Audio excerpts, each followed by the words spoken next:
Hello दोस्तों, कैसे हैं? उम्मीद है आप लोग ठीक होंगे।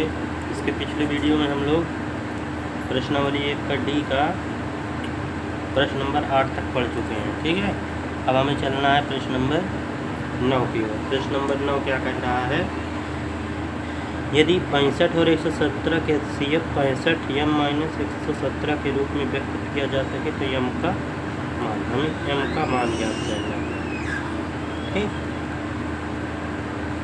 चलते हैं हम इस प्रश्न को हल करते हैं।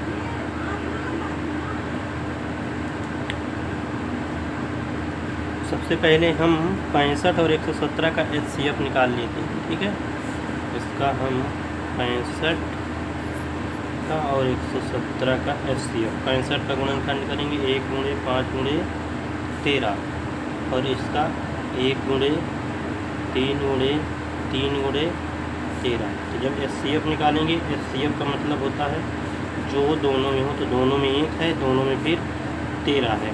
13 एकन्नम 13, HCF हमारा 13 हो गया। लेकिन प्रश्न में दिया गया है HCF 65, 117 का 65 m - 117। HCF अभी हम 13 निकालेंगे तो इसके स्थान पे 13 रखेंगे। 65 m - 117, ये माइनस का 117 इधर आ जाएगा, प्लस का 117 इधर बचा 65 m। 117 में जोड़ेंगे तो 130, 65 m गुणे में है, इधर आ जाएगा बटे में। ठीक, हट जाएगा 65 एकम 65, 65 दूना 130, तो m बराबर कितना आ गया? 2। ठीक, अब यही हमारा, अब इसमें देखना कौन सा ऑप्शन मिल रहा है, तो ऑप्शन नंबर बी, तो लास्ट में लिखना है अतः बी ऑप्शन 2, ये क्या है हमारा सही। ठीक, तो ये दोस्तों हमारा हो गया प्रश्न नंबर 9। अब हम चलते हैं प्रश्न नंबर 10 की ओर। वह सबसे बड़ी संख्या जिसमें 70 और 125 को विभाजित करने पर क्रमशः शेषफल 5 और 8 प्राप्त हो। ये हमारा प्रश्न नंबर, हम चल रहे हैं प्रश्न नंबर 10 को हल करने। ठीक है, 70 और 125 दिया है। ठीक है, प्रश्न नंबर 11 है हमारा।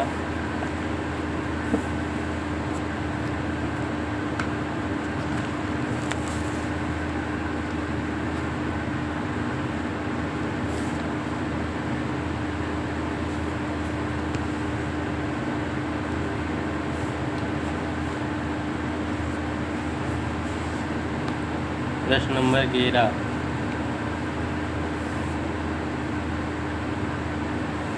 में हमारा क्या दिया है?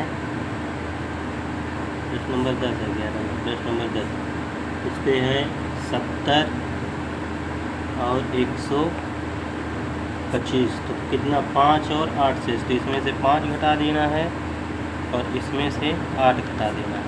तो घटाएंगे तो 65 बचेगा, इससे घटाएंगे तो 117।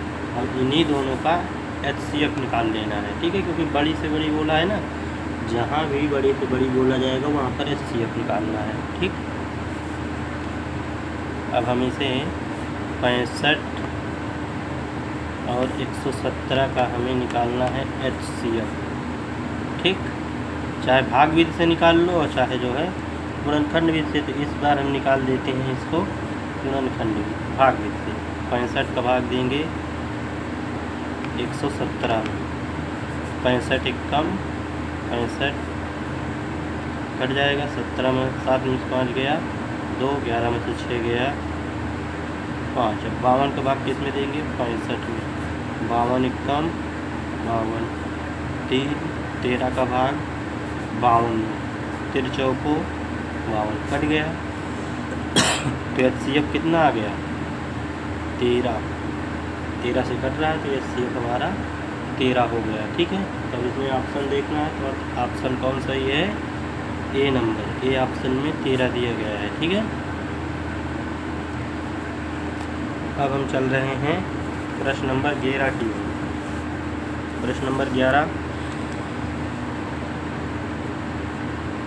11 क्या कह रहा है, ये दो धनात्मक पूर्णांकों a और b को a बराबर और b बराबर के रूप में व्यक्त किया जाए जहाँ x और y अभाज्य संख्याएं हैं, तो यह CF निकालना है a और b का।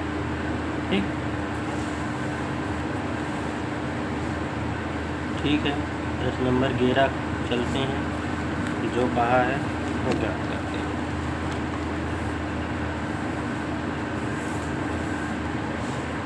प्रश्न नंबर 11 में a बराबर दिया गया है x क्यूब वाई स्क्वायर और b बराबर दिया गया है एक्स वाई क्यूब। हमें निकालना है HCF। सबसे पहले a का जब गुणनखंड करेंगे, इसका मतलब x गुणे 3 बार है, y गुणे 2 बार है, ठीक है। और b बराबर x 1 बार है, फिर इसमें y 3 बार है, y गुणे y 3 बार, ठीक। अब हमें निकालना है HCF a कामा b का, ठीक है।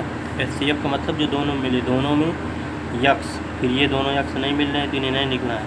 एक 2y दोनों मिल रहा है, इसमें 3 है, y गुणे y जब गुणा हो जाएगा तो x y घाते 2, यही क्या हो जाएगा आंसर। अब इस पर देखना ऑप्शन कौन मिल रहा है, ऑप्शन नंबर बी। हमारा ऑप्शन बी जो है सही है, ठीक।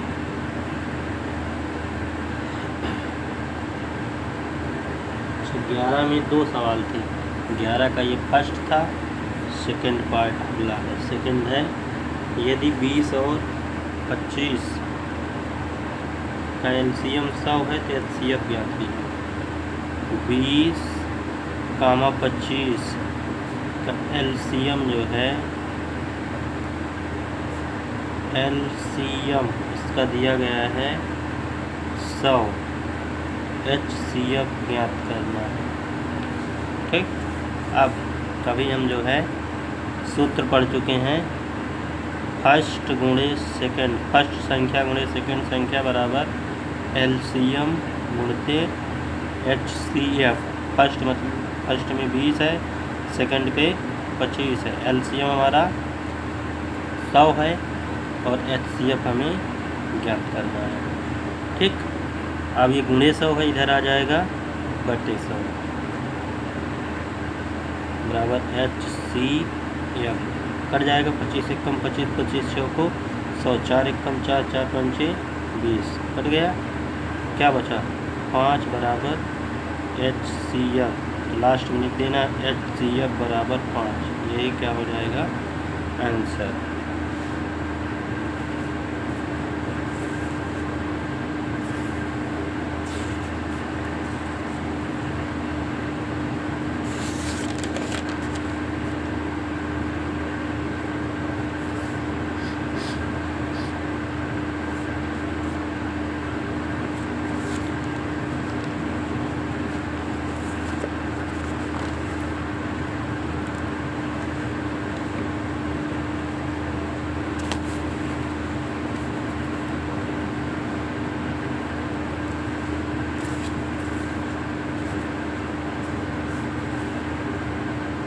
चल रहे हैं प्रश्न नंबर 12 की ओर। 12 में कहा है, इसमें भी दो पार्ट हैं, ठीक।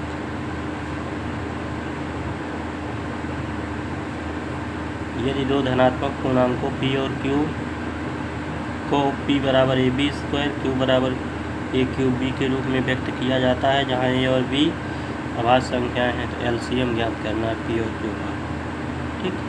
ये है 11 नंबर के पहले जैसे ही, बस थोड़ा सा अंतर है, ठीक।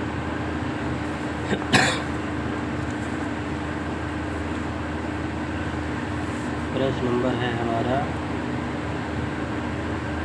12 का फर्स्ट, ठीक।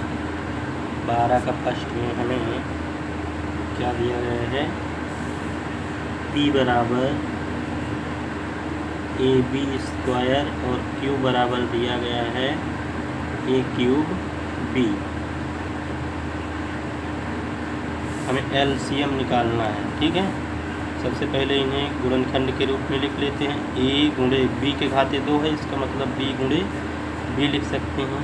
क्यू बराबर, अब ये ए के घाते 3 है, इसका मतलब ए गुणे 3 बार लिखना है, बी अकेला है तो केवल बी। अब यहाँ हमें निकालना है LCM किसका, P कामा Q का, इन दोनों का LCM का मतलब क्या होता है, सबसे बड़ी घात, ठीक है। तो ए देखो यहाँ एक बार है, यहाँ कितना है 3 बार, तो इसको 3 बार लिखेंगे ज़्यादा वाला, ठीक है। बी यहाँ 2 बार है, यहाँ 1 बार है, तो ज़्यादा वाला क्या है 2 बार ना, 2 बार। अब ए के घाते 3 है, ए के घाते 3 और बी के घाते 2 है, तो बी के घाते 2, यही क्या हो जाएगा, आंसर हो जाएगा, ठीक। अब इसका ऑप्शन मिला देते हैं, कौन सा ऑप्शन सही है। Option A cube B square, option number C, यहाँ लिख देना है option C A cube B square सही है, ठीक। अब इसके चलते हैं सेकंड पार्ट पे। सेकंड पार्ट क्या कह रहा है, दो संख्या ए और बी का HCF 5 है और उनका LCM 200 है, तो ए और बी गुणनफल है, ठीक है। ए कामा बी का HCF जो है 5 दिया है और LCM जो है 200 है, ए और बी का गुणनफल ज्ञात करना है, ठीक है। तो वही संख्या फर्स्ट इंटू सेकेंड बराबर LCM गुणते HCF, फर्स्ट ए है सेकंड बी है, LCM कितना है 200 और HCF कितना है 5, ए गुणे बी, इसको 20 पंचे 100, तो ऑप्शन नंबर हमारा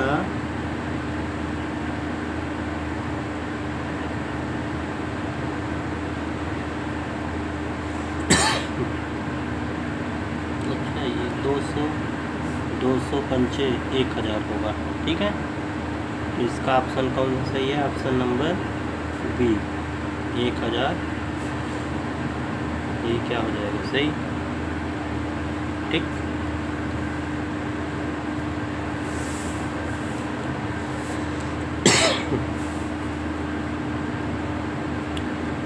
प्रश्न नंबर 13, एक शून्येतर परिमेय संख्या और एक परिमेय अपरिमेय संख्या का गुणनफल होता है, ठीक है।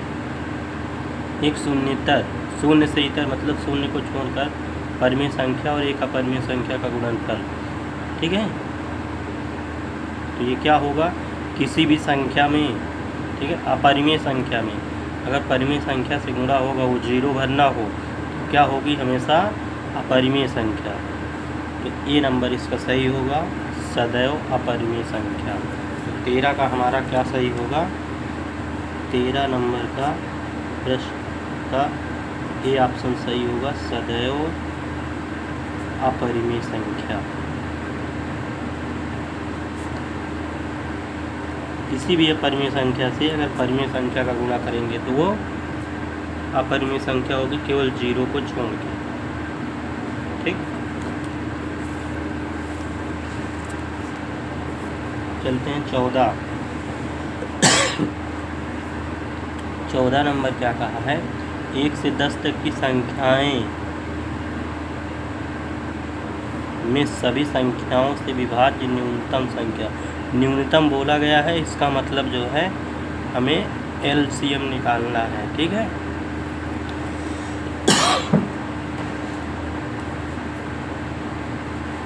तो 1 से लेके 10 तक, इसका मतलब 1 2 3 4 5 6 7 8 9 10, इन सब का हमें क्या करना है, LCM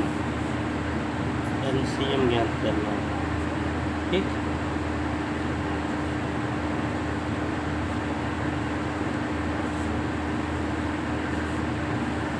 हम इनका LCM ज्ञात करेंगे, ठीक।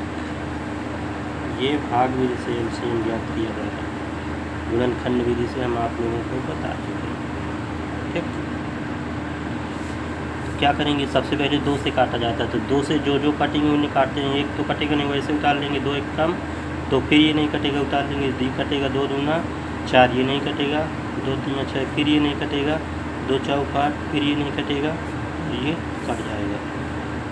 फिर चेक करो क्या 2 से कट रहा है कोई, तो ये एक एक तो वैसे ही हो जाएंगे। ये फिर नहीं कट रहा है, 2 एक कम 2, 5 नहीं कटेगा, 3 नहीं कटेगा, 7 नहीं कटेगा, और ये कटेगा, ये नहीं कटेगा, फिर नहीं कटेगा। ठीक,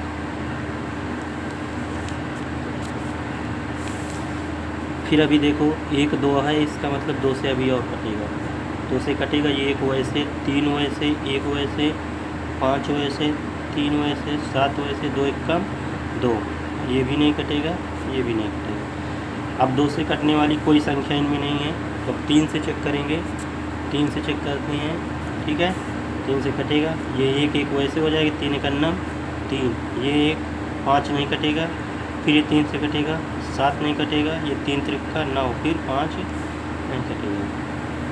अभी 3 से फिर कटेगा क्योंकि 3 है। 3 1 1 1 1 5 नहीं कटेगा, फिर 1 7 नहीं कटेगा, 1 3 एक अन्नम 3 5 नहीं कटेगा। अब 3 से कटने वाली भी कोई संख्या नहीं है, काट देंगे 5 से। ठीक, 1 1 1 1 5 एक कम 5 1, फिर 7 नहीं कटेगा, 1 1। अब लास्ट में 7 से कट जाएगा, 1 1 1 1 1 1 7 एक अन्नम 7, सबके नीचे 1, वहीं से काटना बंद। ठीक है, तब इसका एलसीएम निकाल लेंगे। इसी को लिखना है, इधर जो आया है 2 गुणे 2 गुणे 3 बार 2 है, फिर 2 बार 3 है, 1 5 है, 1 7 है, गुणा कर लेते हैं। 2 दूना 4 दूना 8 8 त्रिक 24 24 नहीं 72 72 पंचे 360 360 में 7 से गुणा करना है। 360 गुणे 7, 360 गुणे 7, 0 7 42 7 25 2520। और इसका ऑप्शन देखना है, चौथा नंबर दिया है, लिखेंगे अतः ऑप्शन नंबर चौथा 2520 सही है। ठीक, अब हम चलते हैं प्रश्न नंबर 15 की ओर।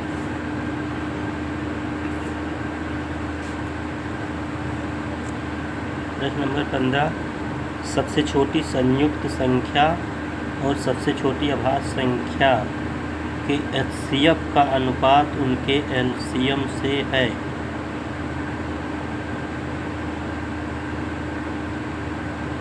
यहाँ सबसे छोटी संयुक्त संख्या लिख दिया है, जो कि यहाँ लिखना चाहिए भाज्य संख्या। ठीक है, सबसे छोटी भाज्य और सबसे छोटी अभाज्य संख्या का एचसीएफ का अनुपात उनके एलसीएम से, एचसीएफ निकालना है और एलसीएम निकालना है। ठीक है,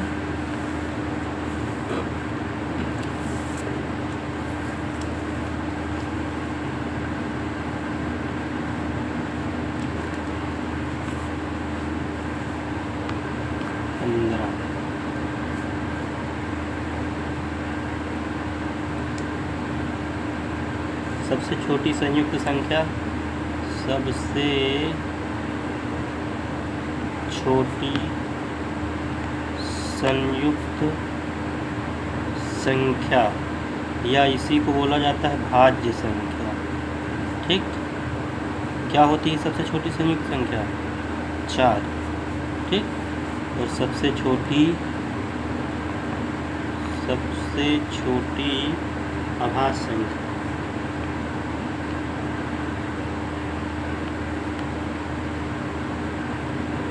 संख्या। ठीक, ये क्या होती है? तो अब इन्हीं दोनों का पहले एचसीएफ निकालना है, फिर एलसीएम का अनुपात बताना है। ठीक, तो 4 और 2 का एचसीएफ पहले 1 2 गुणे 2 और 1 गुणे 2, यहाँ लिखना है एचसीएफ क्या है? 1, दोनों में 2 मिल रहा है, गुणा करेंगे तो क्या आएगा? 2। अब हम निकाल लेते हैं यहीं पर इसका एलसीएम। जब एलसीएम निकालेंगे तो 1 तो दोनों में है, पहले इसको लिखना है, फिर देखना है 2 इसमें भी है इसमें, और 1 इसमें है नहीं, जो नहीं है उसको भी लिखा जाता है। ठीक है, गुणा कर दो, 2 दूना 4। अब हमें HCF अनुपात LCM दिखाना है। HCF अनुपात LCM।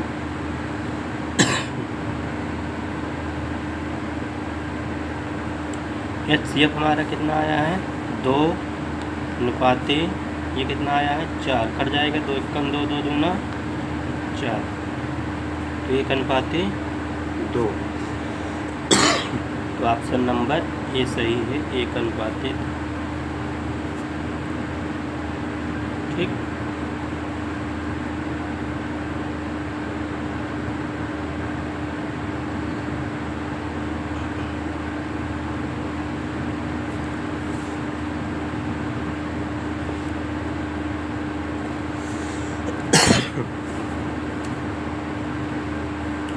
इधर आ गया अभिकथन और तर्क पर आधारित बहुविकल्पी प्रश्न। निम्नलिखित 2 कथन दिए गए हैं, एक को अभिकथन ए तथा दूसरे को तर्कार के रूप में प्रदर्शित किया गया है। ठीक।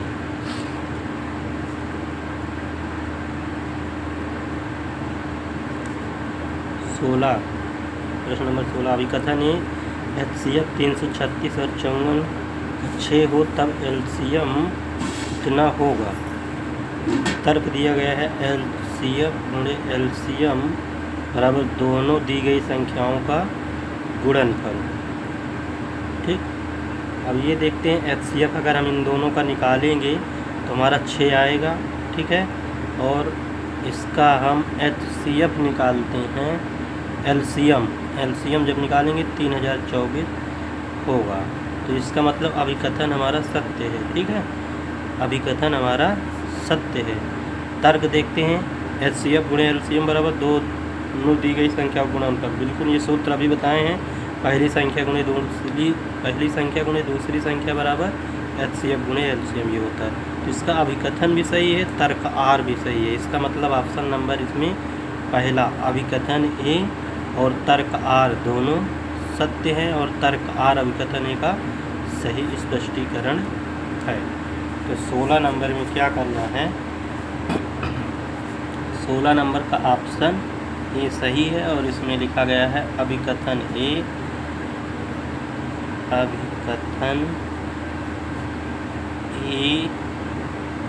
और तर्क आर दोनों सत्य हैं, और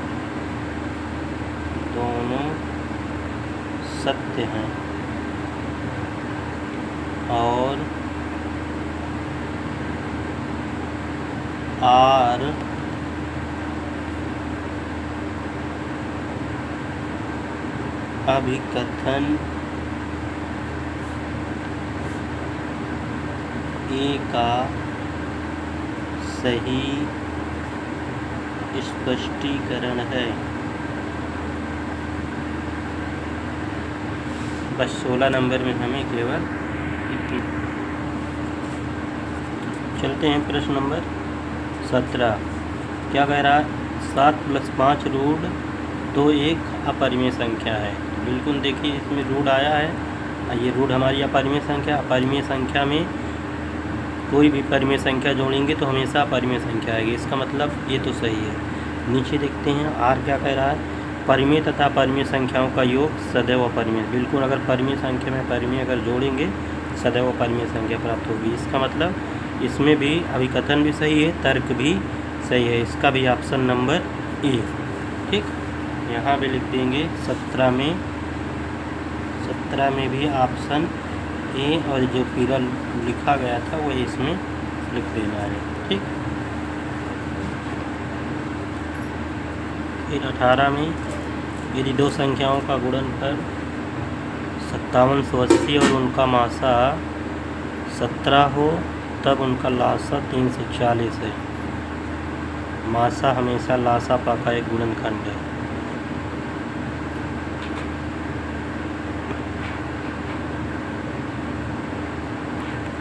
बिल्कुल हमें इसमें क्या करना है, केवल इसको चेक कर लेना है, लासा और मासा का गुणनफल अगर इसके बराबर आ जाएगा तो इसका मतलब ऐसा ही है। तो 17 से गुणा करें, 17 × 4 = 62, 17 × 3 = 51 अच्छे 57, इसका मतलब सही है। तो ऑप्शन पहला तो कथन हमारा सही हो गया।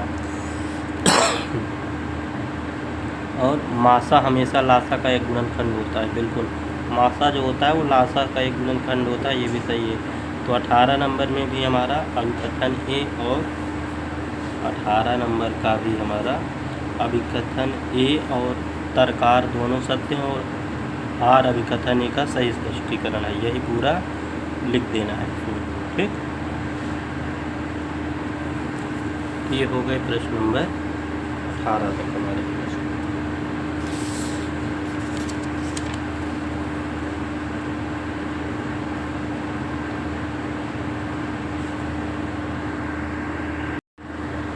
प्रश्न नंबर 19 में पहले हमारा क्या दिया गया है, एक शैक्षिक संगठन द्वारा एक संगोष्ठी आयोजित की जा रही है जिसमें विभिन्न विषयों के शिक्षक शिक्षिकाएं भाग लेंगे। हिंदी, अंग्रेजी और गणित के प्रतिभागियों की संख्या क्रमशः 60, 84 और 108 है।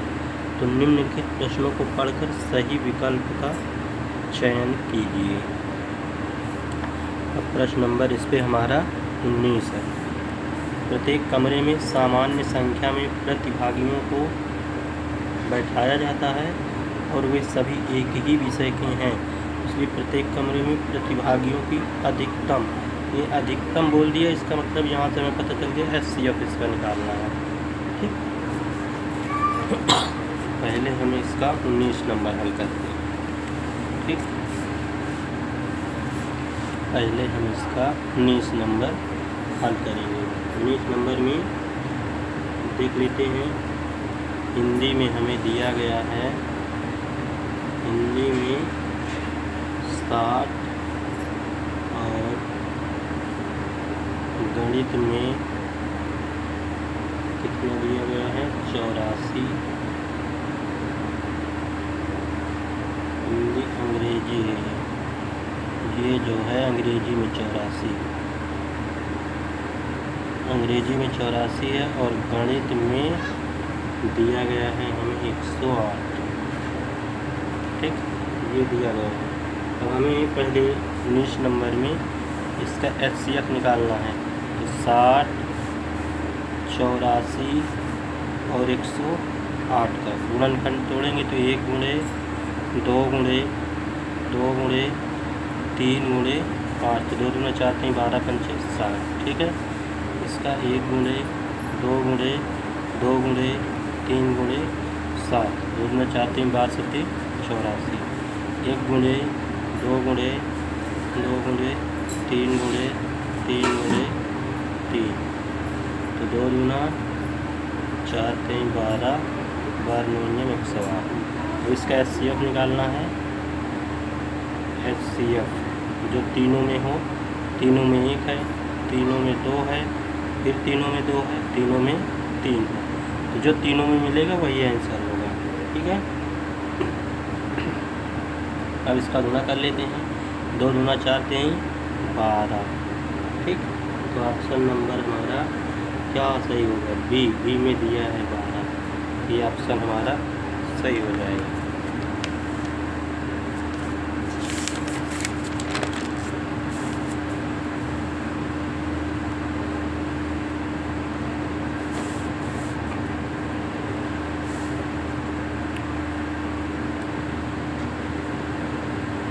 और हम चलते हैं 20 नंबर की। ठीक, 20 में कार्यक्रम के दौरान आवश्यक कमरों की संख्या। ठीक है, सबसे पहले कुल प्रतिभागी निकाल लेते हैं। कुल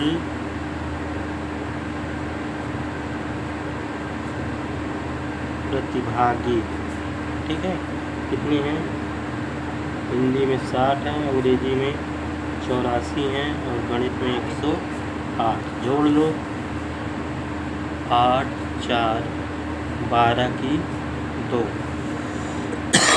हासिल 1, 8 6 14 हासिल 1 15, ये किसमें है, हासिल 1 आया 2। कुल प्रतिभागी हमारे इतने हो गए। ठीक है, हमें बताना है आवश्यक कमरे।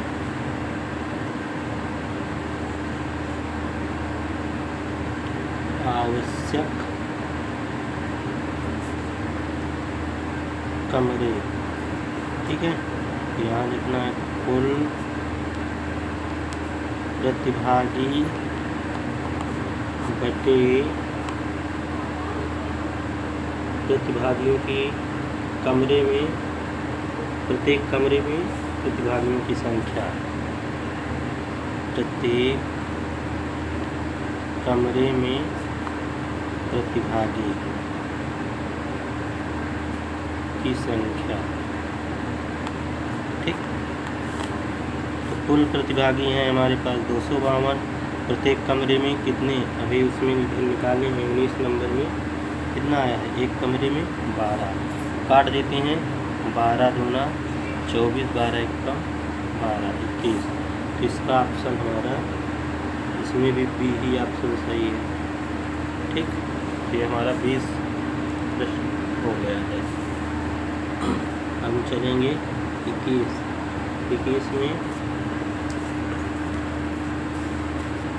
21 नंबर में कहा है हिंदी के प्रतिभागियों की संख्या के अभाज्य गुणनखंड के घातों का योग फल होगा।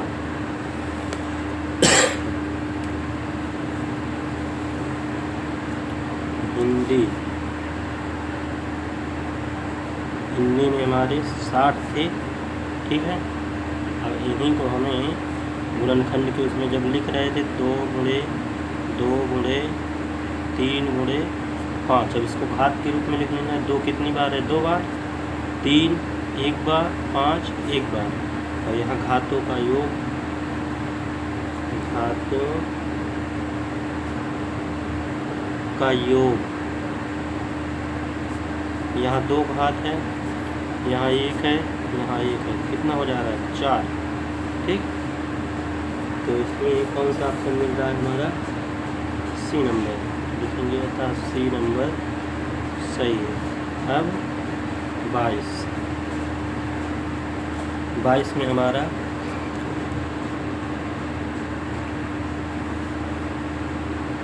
हिंदी, अंग्रेजी और गणित के प्रतिभागियों की न्यूनतम बोला, इसका मतलब हमें इसका एलसीएम निकालना, ठीक है। तो हिंदी में 60 हैं और इसमें 84 हैं और इसमें 108 है, इनका एलसीएम निकालना है, ठीक। काट दो, 2 से 30, 2 से काटेंगे 42, 2 से काटेंगे 54, फिर 2 से कटेगा 15, 21, 27। अब 2 से नहीं कटेगा ना, तब 3 से काटेंगे, 3 बचे 15, 3 से 21, 3 27। अभी 3 से कटेगा, काटो 3 से, 3 त्रिका 9, ये सब नहीं कटेंगे। फिर 3 से कटेगा, 3 एक 9, 3, ये नहीं कटेगा, ये नहीं कटेगा। फिर 5 से 5 एक कम 5, ठीक। अब लास्ट में 7 से कट जाएगा, 7 एक 9 7। अब हमें इसका एलसीएम निकालना था, यहाँ लिख देंगे एलसीएम 2 गुणे 2 गुणे 3, 3 बार है, फिर गुणे 5 गुणे 7, 2 दूना 4, 3 12, 12 3 36, 36 तिक्का 108, 108 पंचे कितना हो जाएगा, 108 में 5 से गुणा करेंगे तो 540 में 7 से गुणा करना, 540 में 7 से, 7 चौक 28, 7 तो 35, 3 35 2 37, 3780, ठीक। ये हमारा 3780 आएगा।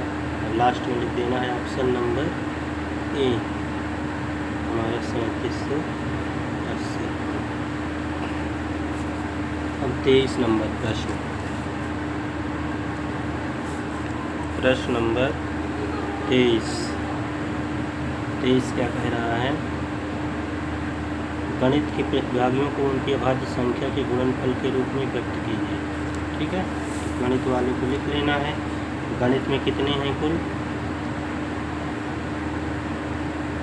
गणित में 108 है। इसका गुणनखंड तोड़ लेते हैं, 2 गुणे 2, 3 गुणे 3 गुणे 3, ठीक। 2 दूना 4, 3 बार 3, 36 दिखता है 108, ठीक है। अब इसे घात के रूप में लिखना है। 2 कितनी बार है? 2 बार। 3 कितनी बार है? 3 बार। ये हो गया घात के रूप में। कौन सा ऑप्शन मिल रहा है? पहला नंबर। और लिख देंगे 2 के घाते 2 गुणित 3 के घाते 3, यही सही है। तो दोस्तों ये हमारा अभ्यास 1 का डी ख़त्म। यहाँ से हमारा चैप्टर 1 भी ख़त्म हो जाता है। आप लोगों को वीडियो कैसे लग रहे हैं? यदि आप लोगों को प्रश्न समझ में आ रहा है तो हमारे चैनल को सब्सक्राइब जरूर करिए और अपने दोस्तों के पास शेयर भी कर दीजिए, ताकि आपके दोस्तों के पास भी पहुंच सके। ठीक है, मिलते हैं अगली वीडियो में। तब तक के लिए धन्यवाद।